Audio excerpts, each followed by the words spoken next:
बिस्मिल्लाहिर्रहमानिर्रहीम। अस्सलाम वालेकुम। मैं हूं तसव्वुर शहजाद और आप देख रहे हैं तसव्वुर शहजाद। सबसे पहले आपको ब्रेकिंग न्यूज़ देते हैं कि इमरान खान ने लिबर्टी में जलसा आम से खिताब करते हुए असम्बलियाँ तहलील करने का ऐलान कर दिया है। उन्होंने कहा कि वो ये असम्बलियाँ जो है वो जुमे के रोज़ 23 दिसंबर को तहलील कर देंगे, पंजाब असम्बली और KPK असम्बली। इमरान खान ने अपने खिताब में कहा था कि जनरल बाजवा की इस साजिश का हमें पहले से इल्म था और जब हम जनरल बाजवा से इस हवाले से पूछते थे तो वो साफ इनकार कर देते थे और कहते थे नहीं, हम तसलसल चाहते हैं और उस तसलसल के लिए काम कर रहे हैं।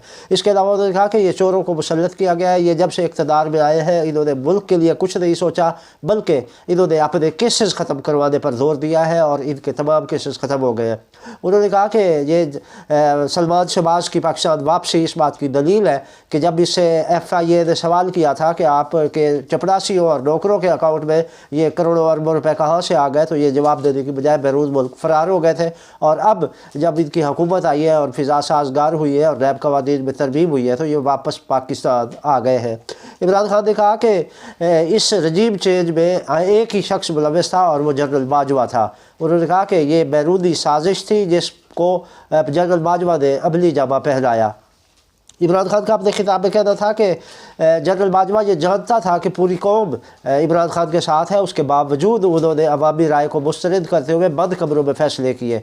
चेयरमैन तहरीक इंसाफ का कहना था कि हम कोई कीड़े मकोड़े नहीं हैं, ना ही हम जानवर हैं कि जो फैसले तुम बंद कमरों में करो हम उन्हें आंखें बंद करके तस्लीम कर लें। हम इंसान हैं और हम अपने फ़ैसले खुद करना जानते हैं। इमरान खान का ये भी कहना था कि उन्होंने मईशत को मुस्तहकम कर दिया था और मुल्क अच्छाई की तरफ जा रहा था, बेहतरी की तरफ जा रहा था, तरक्की की तरफ जा रहा था, लेकिन जनरल बाजवा ने इस पे रजीम चेंज के ज़रिए मुल्क को दोबारा तबाही की तरफ भेज दिया।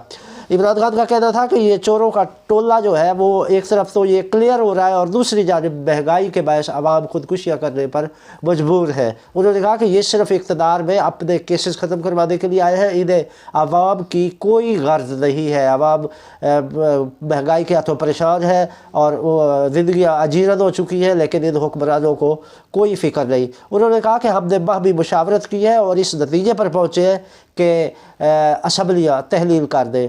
इमरान खान का कहना था कि पहले हमने हुकूमत पर हकीकी आज़ादी लॉन्ग मार्च के ज़रिए दबाव डालने की कोशिश की, लेकिन ये जब उसमें इन पर कोई असर नहीं हुआ और इन्होंने इलेक्शन नहीं करवाए तो फिर हमने ये फ़ैसला किया कि हम इस्लामाबाद में धरना देंगे। उन्होंने कहा कि इन्होंने खून खराबे का प्रोग्राम बना रखा था, इसी वजह से हम नहीं चाहते थे कि खून खराबा हो, तो हम रावलपिंडी से ही वापस आ गए।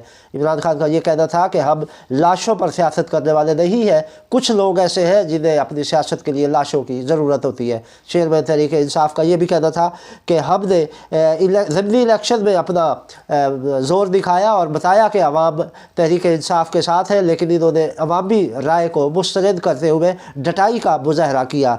इमरान खान ने कहा कि अभी जनरल बाजवा ने अच्छी भली चलती हुई हुकूमत गिराकर चोरों को ले आया है और हमारे खिलाफ उल्टा केसेस बनवा दिए। उन्होंने कहा कि आज़म सवाती का जुर्म सिर्फ ये है कि उन्होंने ये सवाल किया था कि जनरल बाजवा ने NRO 2 क्यों दिया है, तो उसके जवाब में कि ये वजाहत करते इन्होंने उनके खिलाफ मुकदमात बनवा दिए हैं। एक बूढ़ा आदमी, कभी उसको क्वेटा में केस बनाया जाता है, कभी सिंध में बनाया जाता है, कभी कहीं उसको घसीटा जा रहा है। उन्होंने कहा कि यही कुछ इन्होंने शहबाज गिल के साथ भी किया था। उन्होंने कहा कि हमें डराया गया कि आपके ख़िलाफ़ केसेस हैं, आपके ख़िलाफ़ फाइलें हैं, आपकी वीडियोज़ हैं, लेकिन उन्होंने कहा कि हैरत है जिन एजेंसियों को हम मुल्क की दिफा के लिए तैयार करते हैं वो हमारे पर्सनल फ़ोन्स और हमारी वीडियोज़ बना रही है और हमारे पर्सनल फ़ोन टेप कर रही है। उन्होंने कहा कि जब मैं वज़ीर आज़म था तब भी मेरा पर्सनल फ़ोन टेप होता था। सवाल ये है कि आखिर ये इजाज़त किसने दी है कि किसी हुक्मरान का पर्सनल फ़ोन रिकॉर्ड किया जाए।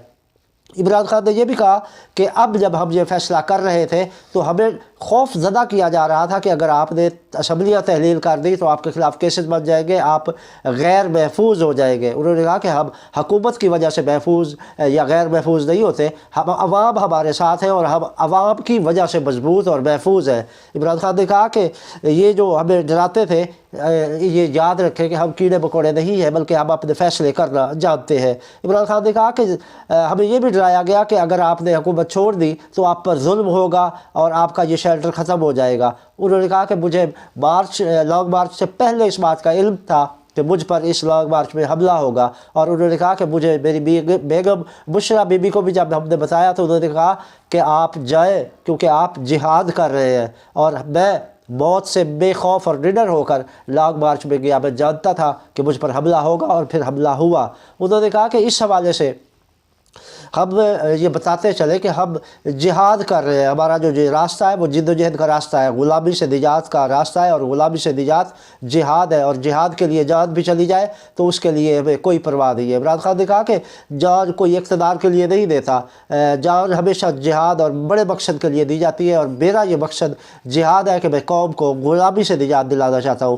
ناظرین، اس حوالے سے انہوں نے کہا کہ اب جب ہم یہ اسمبلیاں تحلیل کر دیں گے اس کے بعد یہ الیکشن کمیشن مجبور ہو جائے گا آئینی طور پر، وہ پابند ہے کہ وہ 90 دن کے اندر اندر الیکشن کروائے۔ ناظرین، انہوں نے کہا کہ الیکشن کمشنر ان کے ساتھ ملا ہوا ہے، وہ اس میں لیت و لال سے کام لے گا اور الیکشن التوا میں ڈالنے کی کوشش کرے گا، لیکن ہم نے قانونی ماہرین سے مکمل مشاورت کر رکھی ہے، اور یہ الیکشن کمشنر پابند ہے اس بات کا کہ یہ 3 مہینوں کے اندر اندر الیکشن کروائے۔ انہوں نے کہا کہ جب ہم 23 دسمبر کو اسمبلیاں تحلیل کر دیں گے تو یہ مارچ تک الیکشن کروانے کے پابند ہوں گے، اور اس سے پہلے ہماری کوشش ہوگی کہ الیکشن ہو جائے۔